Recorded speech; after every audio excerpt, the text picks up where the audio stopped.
ያለን አንድ ምርጫ ብቻ ነው፣ መግደል። ምን ያልክ ነው? ገዚ እንጠይቃለን እኮ። ከኛ ቤት ወጣለች ማለት ነው። እንደዛማ አይሆንም። ናቲ ለምን ትበጠብጠኛለህ ግን? እናቴ ምኗን አሟት እንደሞተች እንኳን አታውቅም። ተረጋጋ። እንዴት ሆኖ ተረሳ ግን? እንዴት ሆኖ? ውጣልኝ። ናቲ መጥቶ ነበር። ምን አለሽ? እናቴ መቃብር ጋር ልሄድ ብሎ ወጣ። ምን? ገዜ ለምን ስልክ አታነሳም? እየመጣው ነው።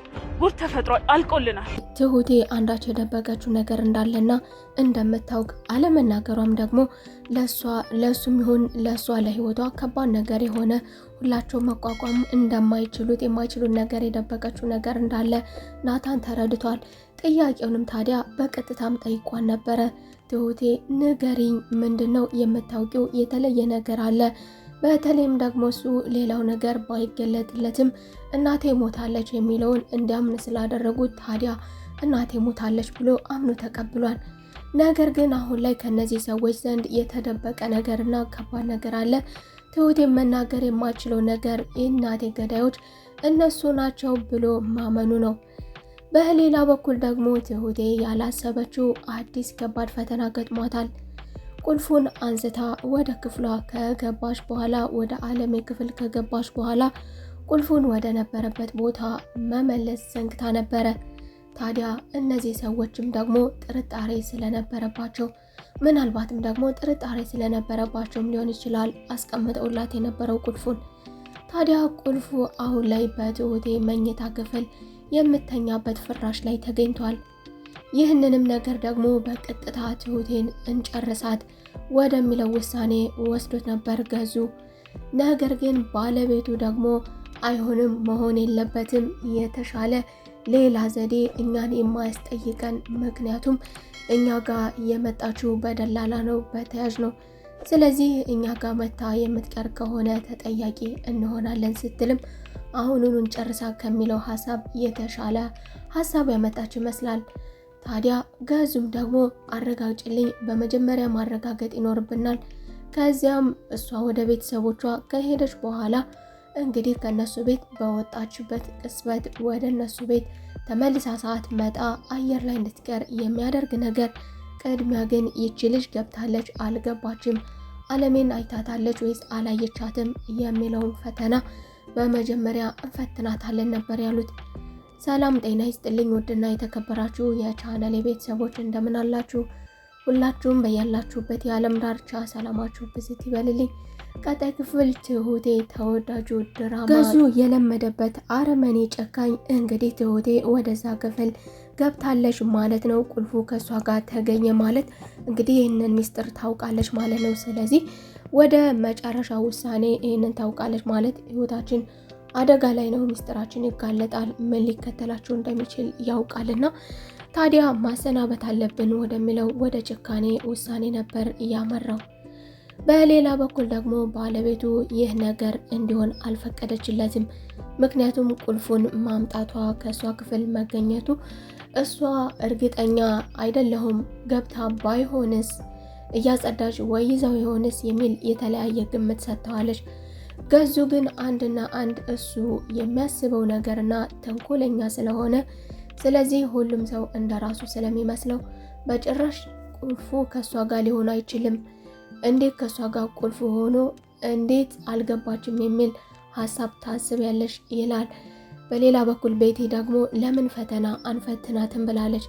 ይህ ፈተና እንግዲህ በተደጋጋሚ ለሚቀርብላት ጥያቄ ወይም ደግሞ በሌላ ጊዜ ካሜራም ይሁን ለምትጠየቀው ጥያቄ እንግዲህ ካመለጣት እዛ ውስጥ ትገብታለች ማለት ነው፣ ታውቃለች ማለት ነው የሚለውን የፈተና መረብ እንዘረጋላታለን ብለዋል። ለዛሬ ግን እኔ አረጋግጥልሃለሁ፣ እሱን እኔ እከታተላታለሁ። አሁን ቅድሚያ መረጋጋት አለብህ፣ ምክንያቱም ይህ ውሳኔ አደጋ ውስጥ እንደሚከተን ምንም ጥርጥር የለውም በማለት ቤቲ አሁን ላይ ገዙን አስቆመዋለች። በሌላ በኩል ደግሞ ናቲ እናቴ የእናቴ ንብረት እያለ በተደጋጋሚ መጠየቁ እንዲሁም ደግሞ የእናቴን ድምፅ ሰምቻለሁ በማለቱ ረብሸናል፣ ቤታችን አትምጣ፣ እዚህ የምትመጣው ልትረብሽኝ ከሆነ አትምጣ በማለት እንግዲህ የሌላ ሰው ቤት እንደሆነ አባቱ እንዳልሆነ ያህል የእናቴን ድምፅ ሰምቻለሁ በማለቱ እየቃዠህ ነው፣ ሰካራም ነህ፣ ከዚህ በፊት እንደተለመደው እናተ ሞታለች በማለት እንደ እናቱ በሽተኛ ባያደርጉትም ስነ ልቦናውን ማበላሸት ባይችሉም ነገር ግን ሰካራም ነህ በማለት አሁን ላይ ሊያሳምኑ ሞክረዋል። ነገር ግን ናቲ በፍጹም እንደዛ አይደለም፣ ነገር ግን ከዚህ ቤት ለተወሰኑ ጊዜያቶች አለመምጣቴ ወደዚህ ቤትም ይህንን ፍራቻ ነበረ።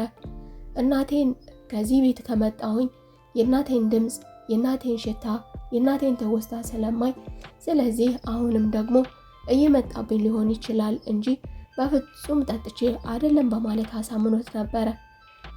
ታዲያ ናቲ ደግሞ በሌላ በኩል እነዚህ ሰዎች ያደረጉት ነገር አለ። ምን ይሆን ያ ያደረጉት ነገር? አንድ ትልቅ ሚስጥር አለ። ይህንን ሚስጥር እንዴት አድርጌ ላውቅ እችላለሁ? ነገር ግን ይህንን ሚስጥር ደግሞ ልታሳውቀኝ የምትችለው ትሁቴ ብቻ ናት በማለት ነበር ወደ ትሁቴ የቀረበው። ትሁቴ ግን እኔ ሰርቼ መኖር እፈልጋለሁ፣ አባትህ አደገኛ ነው፣ አይደለም ለእኔ ቀርቶ አንተ የምትጠነቀቅ ይሻላል በማለት ነገሮችን እንደምትረዳው በመጀመሪያ ግን መረጋጋት እንዳለበትም ነግረዋለች። ታዲያ ናቲ ደግሞ እናቴ ሞታለች የሚለውን ነገር ያመነበት ሲሆን ነገር ግን ደግሞ ከዚህ ጀርባ ያለው አንድ ነገር እንዳለ ያን ነገር ደግሞ ትሁቴ እንደምታውቀው ትሁቴን እንድትነግረውም ተማጽኗታል። ናቲም የእናቴ ሽታ ያለበት ክፍል እገባለሁ በማለት በሩጫ ወደ እናቱ ክፍልም ለመግባት አስቦ ታዲያ ትሁቴ በር ላይ በመጠበቅ መልሰዋለች። እንዳይገባ ማድረጓ ደግሞ ወደ ውስጥ ቢገባ አሁንም የባሰ ነገር እንደሚፈጠር እናቱ ምናልባትም ልጇን ካየችው ራሷን ልትስት ትችላለች፣ ሌላ ችግር ሊፈጠር ይችላል።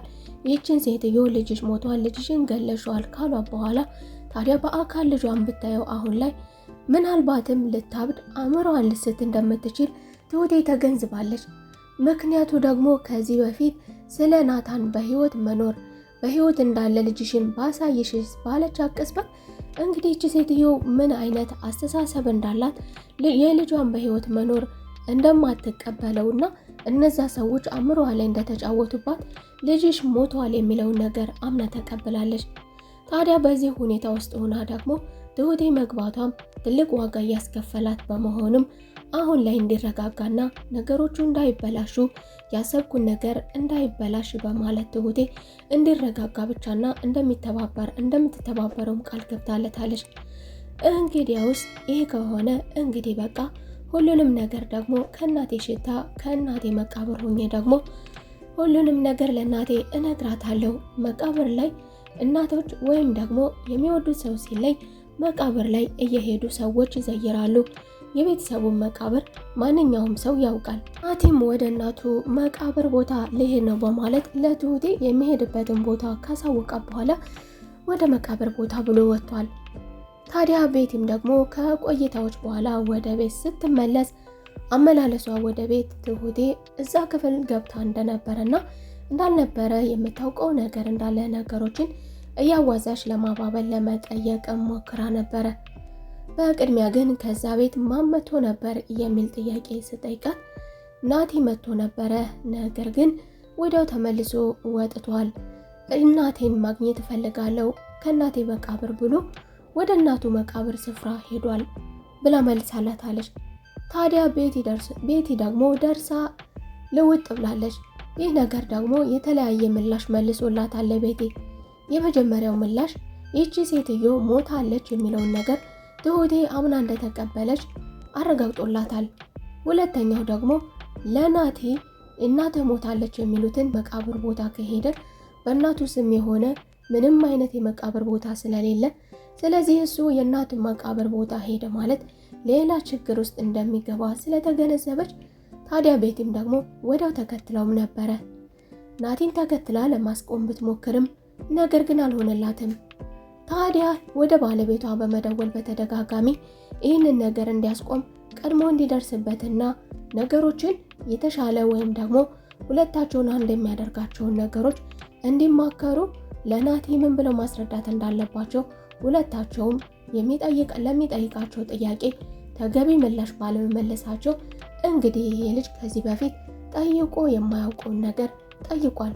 ከዚህ በፊት ትሁቴ በመጀመሪያ ማወቅ ያለበት ነገር አጣራ ብላ በመጠየቋ እኔ ችግር ውስጥ መግባት አልፈልግም፣ ማወቅ ያለብህን እናትህ መቼ ሞተች፣ እናትህ መቼ ተቀበረች፣ እንዴት ስለ እናትህ አሟሟት ይህንን ነገር በሚገባ አጣራ ስላለችው ታዲያ ወደ ገዙም ስራ ቦታ በመሄድ እናቴ መቼ ነው የሞተችው፣ ምኗን ታማ ነው የሚለውን ጥያቄ መጠየቁ ለገዜም ሌላ የቤት ስራ ሆኖበታል።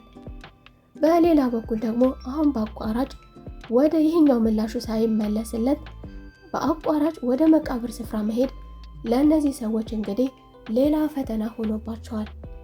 በሌላ በኩል ደግሞ ገዙ ትላንትና ማታ የናቴን ድምፅ ሰምታ ልጄ በማለቷ የልጄን ድምፅ ሰምቻለሁ የሚል ድምፅ በማውጣቷ ብቻ አይቀጡ ቅጣት አስቀጥቷታል አለምዬም ከዚህ ተነስታ ታዲያ ትሁቴን እባክሽ አትምጪ ብላለች። ትሁቴም ይህንን ነገር ልታስቆምላት ባለመቻሏ፣ ልታግዛት ባለመቻሏ የእሷ ወደ ውስጥ መግባት እስካሁን ድረስ ለውጥ አለማምጣቱ እሷን እንዴት አድርጋ ማውጣት እንዳለባት አለማወቋ ግራ ተጋብቷት ለአባባን በመደወል አባዬ ጨንቆኛል፣ ከፍቶኛል፣ ምን እንደማደርግ አላውቅም፣ እኔ ወደ እሷ በገባም እያስደበደብኳን ነው፣ ይህንን ነገር እኔ ላስቆምላት አልቻልኩም ስትል ለአባቢ ማማክረዋለች። አባቢ እንግዲህ ወደፊት አንዳች መፍትሄ እንደሚረዳትም ምንም ጥርጥር የለውም። እርግጥ ትሁቴም አባቢ እንደሚረዳት እርግጠኛ የሆነች ቢሆንም ነገር ግን ደግሞ አባቢ ጋር ሌላ ጠላቶች እንዳሉ ታውቃለች። ከዚህ በፊት ከተመስገን ጋር ከተለያዩ ችግር ከተለያዩ አዳዲስ ጠላቶች ጋር ቲናን አገናኝታ ህይወቷን ስላመሰቃቀለችው አሁንም አባቢ ጋር ይችን ሴትዮ ይችን አቅመ ደካማ ይችን በስቃይ እያሳለፈችን ያልታደለች ሴት ወደ አባቢ ቤት መውሰዷ ሌላ ጠላት አባቢ ጋር ስላለ ታዲያ አሁንም አስፈርቷት ዝምታንና ዝም ብላ ማልቀስን መርጣለች። እንግዲህ ገዚና ቤቲና ገዙ ደግሞ አሁን ላይ በህይወታቸው ተስፋ ቆርጠዋል። ምን ማድረግ ይኖርብናል? ያገኙትን ሰው ሁሉ መጨረስ ሆኗል አማራጫቸው። አሁን ላይ ግን መመለስ የማይችሉት ማስቆም የማይችሉት ነገር መመለስ የማይችሉትን ነገር በመጠየቃቸው ሲጨነቁ፣ አሁን ላይ ደግሞ በቀጥታ ገፍትሯቸው የእናቱ መቃብር ስፍራ ሄዶባቸዋል። ታዲያ ገዙና ቤቲ እንግዲህ ምን ብለው ይመልሱ ይሆን? ትሁቴስ እንግዲህ አለምዬን በማገዟ እነዚህ ሰዎች ይደርሱባት ይሆን? ጉዳት ያደርሱባት ይሆን? ወይስ ደግሞ አሁን ላይ በተፈጠረው ነገር በጠየቋ ፈተና በማለፏ ቤቲ ምናልባት እናቱ በህይወት መኖሯን ብታውቅ ኖሮ እረ አትሄድ እናት በህይወት አለች ብላ ትነግረው ነበረ። ስለዚህ እንደ ሞተች ነው የምታምነው፣ ወደ ክፍል አልገባችም የሚል ምላሽ ይሰጣት ይሆን? ወይስ ደግሞ እንግዲህ ትሁቴ ላይ እንደፎከሩትና በጥርጣሬ ብቻ ትሁቴን ይጎዳት ይሆን? ሀሳብ አስተያየታችሁን ኮሜንት ላይ ያሳውቁኝ እያልኩኝ የዛሬው ክፍል ይህንን ይመስል ነበረ። በቀጣይ ክፍል ተመልሰን እስከምንገናኝ መልካም ቆይታ